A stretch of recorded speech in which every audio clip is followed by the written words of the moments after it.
Hi everyone, FÆST here, also known as VAD, and today we are going to see how to go higher than the normal speed limit in Guild Wars 2 on a roller Beetle. Not only that, but how to do drifting correctly and everything around the Beetle, on how to do new techs. I'm going to go in depth into it and everything. This is the ultimate guide on roller Beetling, and you're watching VAD areas. Let's go right into it. Okay, so we're going to start with the most important thing to do before doing anything else, and it's going to set up your settings. In order to do that, there are three things to do. The first one is going to disable conditional movement ability input. This will make it so that when you press spacebar, you won't boost. You'll have to press the boost key in order to boost. It's really important for some of the tricks we're going to see later, so just activate it, don't ask questions for the moment. We're going to see why it's important in the future. Another thing is going to increase your FOV. The field of view is really useful when you're going to boost or when you're going to be in your Beetle, in order to have a great field of view and see where you have to go. Usually when you use the Beetle, you want to have your camera zoomed in, and so having a field of view be larger will make it so that you're focused on the Beetle, but you're still going to see the rest of the environment and where you have to go and what you have to keep an eye out for. Finally, the last thing that you are going to maybe want to set up is the toggle action camera button. So this is great for Beetle racing, the action cam, because when you don't have it set up, you have to right click in order to turn your camera. This might seem like a tiny difference, but it's important because when you right click, you add pressure to your wrist, and so first of all it's less comfortable. Second of all, it's going to be more difficult to do smooth movements with your camera. When you have the action cam, you just have to turn your camera with the mouse without having to right click or do anything else, and it will make it more practical to do smooth movements that are important in Beetle racing. Okay, so the last thing before we go into the video, into drifting, into the new techs, it's going to be talking necessarily about this amazing tool that Killer made us, that is the Speedometer, and it's used to see the speed you're going at, and also to upload your times on the website BPwAAAA.com, which is used to see how fast you're going and to register your times. So you can download it on the website BPwAAAA.com. It's really easy to install. You just have to click the download button and then unzip the thing, click on the readme, read the instructions, do what they say. It's really simple. It takes like 2 minutes to do overhaul. So use it, it's really good. You're going to be able also to enter like competitions and upload your times. For instance, I can go on SOTD, the time trail here. You can upload to ranking, which will upload your times on the Beetle Rank website, and you can also do multiplayer if you want to do. If you want to play with friends, you don't have to have an account or do anything. You just have to enter a room, for instance 111, click join. Your friends are just going to have to click join too, ready up, start the race, and it's going to start a race, and on the map selected, of course. So download it. Every information you're going to see in this video about speed is going to come from this tool because it's really great. So yeah. Even if it's the first thing you learn in Beetle racing, there are a few things to note about drifting. First of all is the angle. You don't want to have a too wide angle when you drift, because it is going to make you lose speed or even stop. So you have to be mindful of that. The perfect angle that we're going to see all around this video is around 45 degrees. There are a few things to note about the control in this game.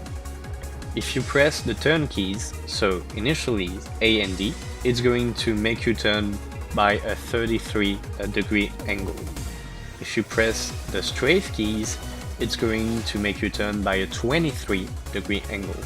And the rest is going to be done with the mouse and the camera. So keep that in mind for the moment. I'm going to come back into that later, so there is that. Another thing is how to do smooth drifts. In order to do smooth drift, you just have to release the drift key and press it again. Just tap it periodically in order to adjust your trajectory and accompany the movement of your camera. You have to know that a normal drift has a time limit. It's about 2 seconds. Normally it should be around 1.8 seconds. Lastly, another information that is great is that when you are drifting and keeping the drift key pressed, you are filling up your boost bar faster. Now that we've seen the basics, we're going to go in depth into the new tech. We are going to start by defining what is new tech and what can you do with it. New tech is every trick that makes you go faster than the normal speed limit. In the game, you should normally attain the maximum speed of 99 speed. With those techniques, you can go up to 137 speed. We're going to see 4 new techs in this video: the Powerslide, the Air Drift, the ACS and the Hyperboost. And we're going to start with the easiest one, the Powerslide. A Powerslide is a drift on an inclined surface, with your movement vector being approximately perpendicular to the inclined surface. Since you are drifting, your Beetle is facing downward, and you enter a state of permanent acceleration. To do a Powerslide, you have to drift on an inclined surface. Since the maximum duration of a drift is around 2 seconds, as we saw, you have to repress the drift key from time to time in order not to fall. You also have to keep in mind to turn your camera more and more if the Powerslide is in a turn, in order not to fall too. So, how does one gain more speed while doing a Powerslide? In any case, you have to accompany the movement of your Beetle with your camera. This is really important. Then, you have to know that your acceleration depends on the inclination angle. So if you are on a curved ramp, as we are seeing now, the higher on the ramp you go, the faster you're going to get. On the normal slash ramp, there is no difference, whether you're high or low. You also have to time your represses wisely. It's a bit of a feeling thing, so you have to practice it a bit. We are now going to watch some footage demonstrating the difference between a good Powerslide, a mediocre one, and no Powerslide at all.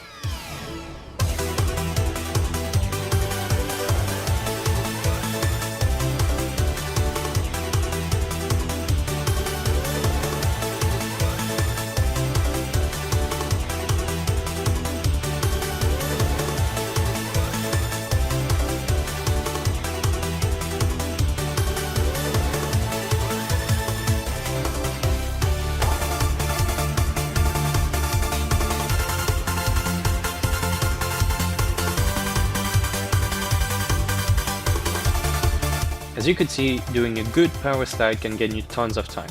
But that, I hear you ask, where is it a good idea to use a Powerslide? Well, the answer is on any ramps. You have to consider your option and keep your trajectory in mind. The Powerslide is great, but its acceleration is a bit slow, so other technique or your trajectory might prevail. Okay, let's now look into the next new tech, the Air Drift. The Air Drift, as its name indicates, happens when you drift in the air. While falling or jumping, if you drift and turn your camera while in the air, you're going to gain speed instead of losing some. To do an air drift, you just have to enter a drifting state by pressing your drift key as you're going to fall or while you are falling. You also have to turn your camera and accompany the movement of your Beetle with the camera. It seems simple like that, however you have to keep in mind that the camera is the most important part. Turn it too much and you're going to lose all your speed, turn it not enough and you're going to lose all your speed again. The angle to work with would be around 30 degrees to 60 degrees. Great! Now that we have the theory of it, let's see it in practice.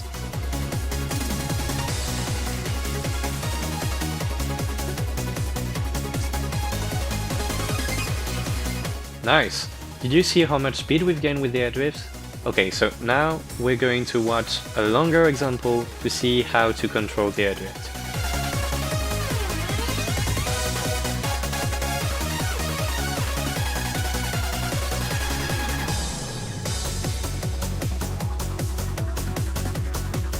What the heck? That was fast as fuck, boy!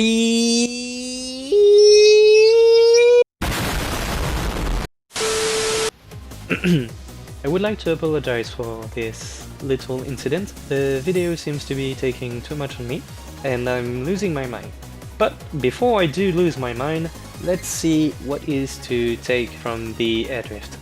So we've seen that the air drift is an amazing tool to gain speed where you should be losing some, as in falling.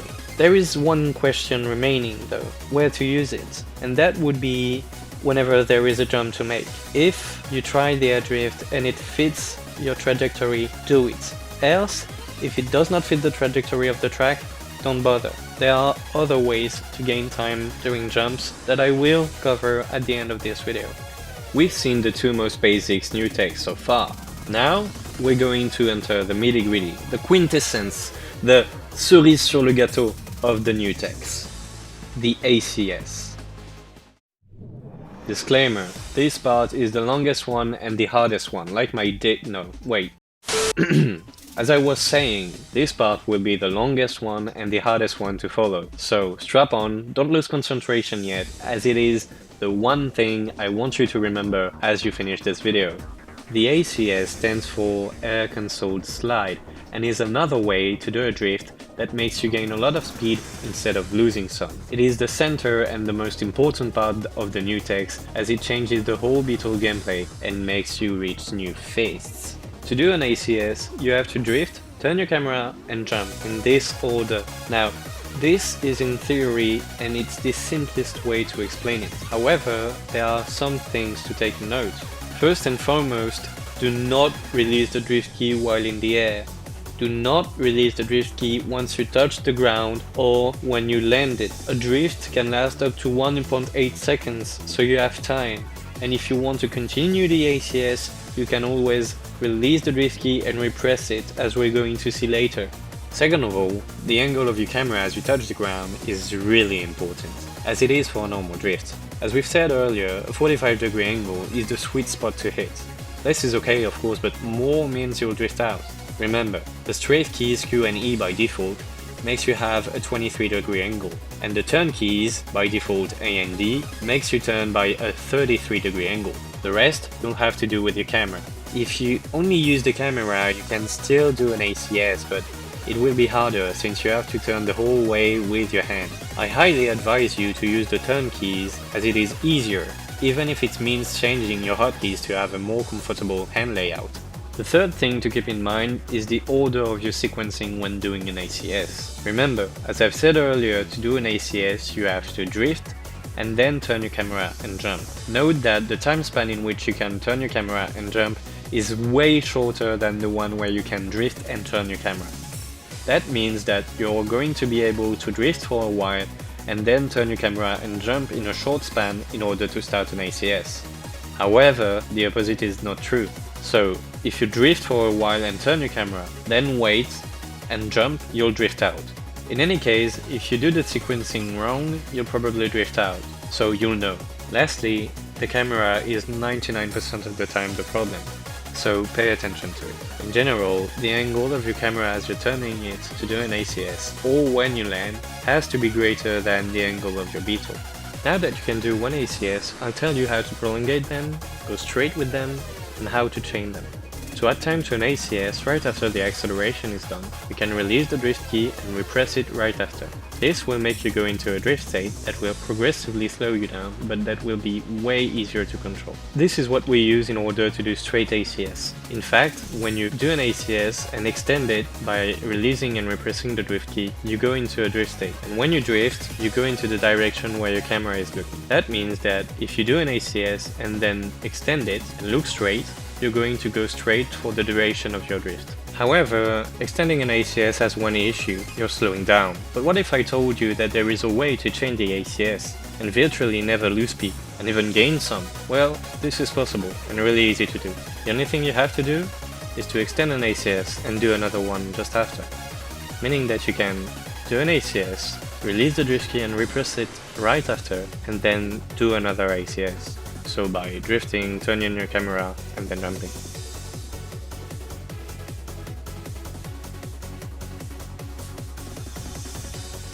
So we've learned a lot about the ACS, but there is still one question we haven't asked, and that would be, why is it so impactful to the racing community?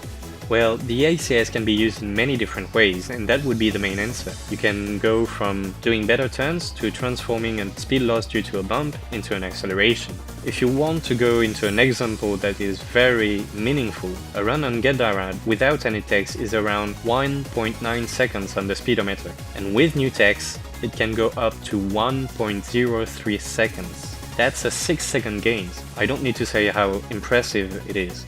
So we've said that you can do a lot of things with the ACS, but what can you actually do with it? Let's do an exhaustive list in order to go in depth into it by looking at what you can use the ACS for.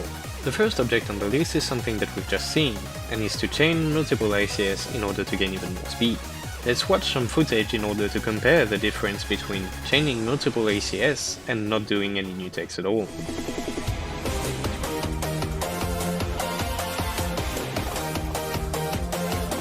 That might not seem like much like this, but we've reached up to 134 speed by chaining an ACS, and that, on the long run, on a whole race, adds up real fast. Let's continue this list by looking again at something that we've already seen, how to prolongate an ACS. As always, we're going to watch some footage to see the difference between a prolongated ACS and an ACS that has reached its maximum duration.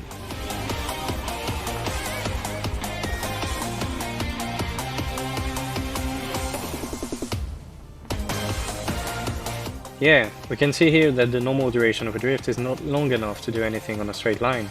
But what about corners? Yeah, what about them? I'm forgetting my script. Let's watch some video footage.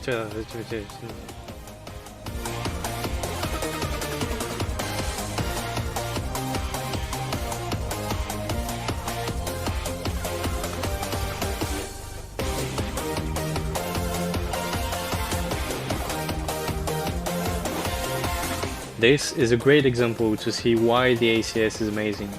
I don't even have to boost in order to do the whole section.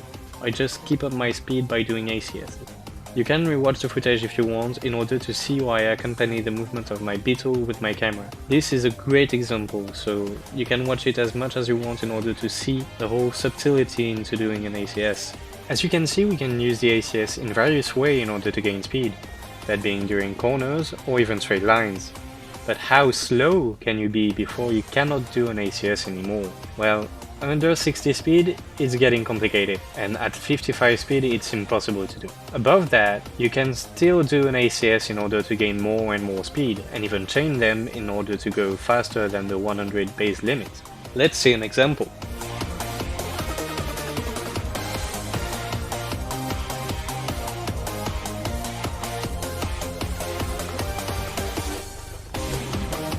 You can chain those ACS faster, of course, this was for the example, but it's really useful in order to gain back speed. Now, let's watch some things about the Helices, because in normal racing, they slow you down a lot. We're going to watch some footage down here and up here.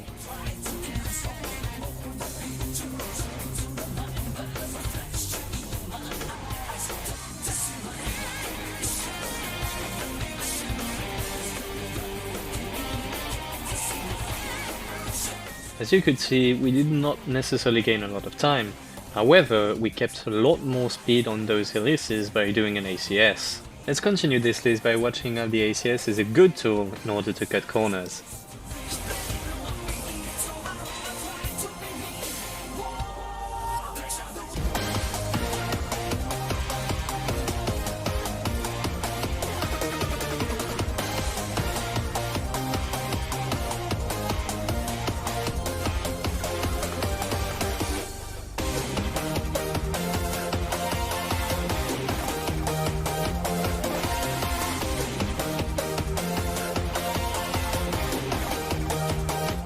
In racing, gaining time is everything, and cutting corners is a great way to achieve that. You can also notice in the middle of the run that I've used some kind of a weird boost. Well, this is called an Hyperboost, and we're going to come back to that just a bit later. Let's continue on by seeing how you can gain speed at the end of an uphill run by pressing C.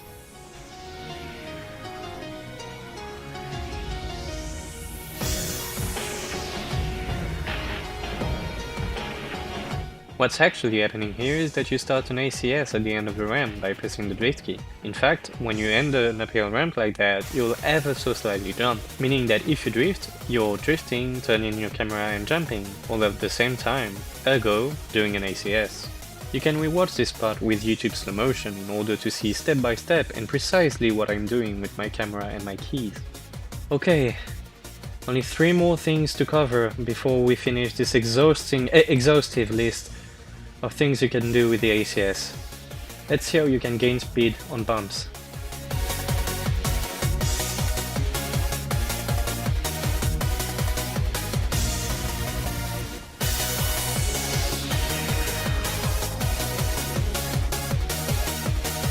Jump generally make you jump, and it's normal because they are jump and not bumps, as I had to say, but bumps make you jump and lose speed, and are a fucking pain in the ass for the whole community.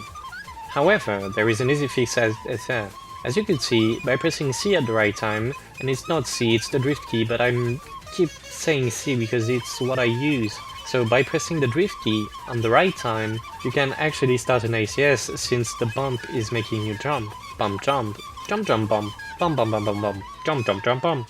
I'm losing my mind. Press C when there is press the drift key. Bumps? Bumps. What about them? Where are they from? Do we know exactly if they have good intention? Well, wait normal as we're going to go in depth into the origin of bumps. Fuck me, this is not the script. Okay, bumps generally make you jump and fall and fuck, and it's still not the script. Why do I keep saying I have a script when I don't even have one? Bumps generally make you jump and lose speed, and are a fucking pain in the ass for the whole community. However, as you can see, there is an easy fix for that. If you press the drift key at the right time, you're actually starting an ACS since you're jumping, transforming a speed loss into a speed boost. Fucking finally! The second to last thing on this list is how to start Powerslide faster by doing an ACS just before, therefore reducing its main weakness being a slow acceleration. Let's see how it goes.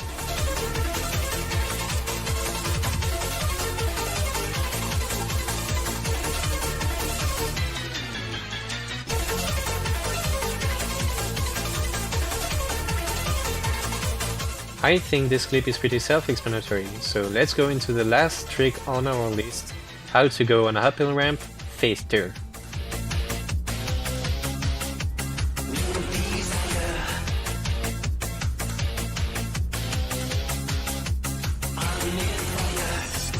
Remember that if you want to go straight with an ACS, you have to extend it by releasing the drift key and repressing it right after.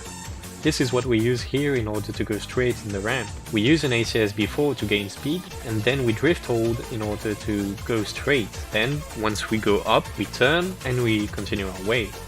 Okay, so we're finally done doing this exhaustive list of every trick you can do with the ACS. Of course, you can always create new one and tweak some already existing, but I think that most of it fits in here. So we've talked a lot about the ACS and what you can do with it. And of course it is to use everywhere and at any point you want. But there is still one lesson to keep in mind, and that is the trajectory is also extremely important. Remember kids, going really fast into a wall is always slower than going a bit slow, but with a good trajectory. Let's jump into the last section concerning new techs of this ultimate guide, concerning the Hyperboost. Okay, so let's start by defining what an Hyperboost is. Well, it is simply a boost while drifting. It has the fastest acceleration of any of the new techs, and when done correctly, can gain you tons of time. There are 2 ways to explain how to do an Hyperboost. The first one would be to do an ACS, but instead of jumping, you have to press the boost key. The second one would be to drift, turn your camera, and boost all almost at the same time. To reach the maximum speed of 137 on an Hyperboost, you have to reach the magic angle once again, 45 degrees. But this time you have a little more room, because you can go from 43 to 48 degrees. Keep in mind that if you want your Hyperboost to last as long as possible, you'll want to have your drift key pressed for the whole duration of the boost. If you release it earlier, that will make you go back into a normal boost state, which is fine of course if you have an emergency or about to fall. You can prolongate the duration of an Hyperboost the same way you can an ACS, by repressing the drift key after the boost is over. You can get a visual cue for that. When boosting, the saddle of the Beetle goes down. When it goes back up, the boost is over. The timing can be a bit difficult, but with a bit of practice you can do it consistently. You can also continue the extension of an Hyperboost by doing another ACS behind. Note that if your Beetle turns at the end of an Hyperboost, it means that you're not doing it correctly. It might be because you're not turning your camera enough, or that you're pressing the boost key a bit too late. So now that we know how to do an Hyperboost, we have to ask ourselves when to use it. Well, you want to be cautious with the Hyperboost as they use a boost, which is the only way to gain speed if you mess up and fall under 60 speed. I'd suggest to use them if you're sure you won't mess up until your next boost is up, or if it gains a lot more time compared to a chained ACS. The last thing we want to know is where to use an Hyperboost. The easiest one to figure out is of course on long straight lines. However, there are places far more efficient on which you can use it. The first one of them being on an uphill ramp. Usually, if you boost on those ramps, you can only get a maximum of 87 speed. So hyperboosting there makes you go way faster and gains you a lot of time. Let's watch an example.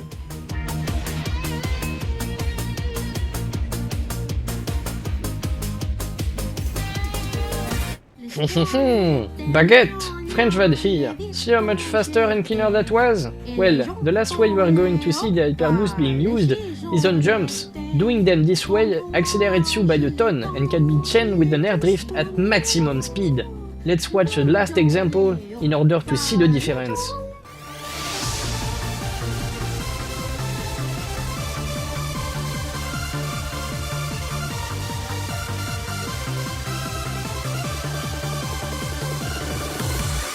See how great doing an Hyperboost on a jump is? Well, we've finally made it.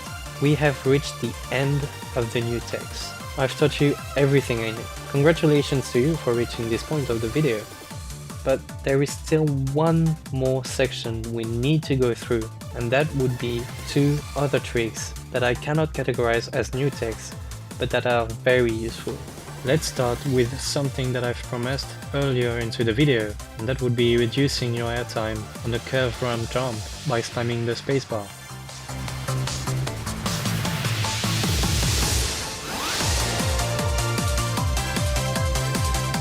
This trick can be really useful if you cannot do an air drift on those kinds of jumps, so keep it in mind. And finally, the last trick I have for you is that if you don't have enough space to boost, you can spam the spacebar when you boost in order to gain less speed. Let's see how it goes.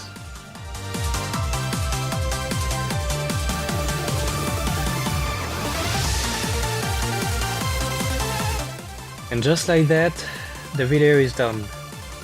Thank you so much to have watched this video in its entirety. I have put so much effort into it. It's currently 1 AM in my place, and it has been a long week editing this video. So I don't think I'm going to do another take for the outro, but thank you so much. If you have any questions, drop a comment below or at me in game. You'll have my tag right here. And yeah, if you have any question, there is also the race Discord. I can give you a class here, just at me at any time. I will answer you, so don't hesitate. I won't bite you, just ask. That's how I learned, by asking, so don't hesitate. Once again, thank you a lot, and I see you around.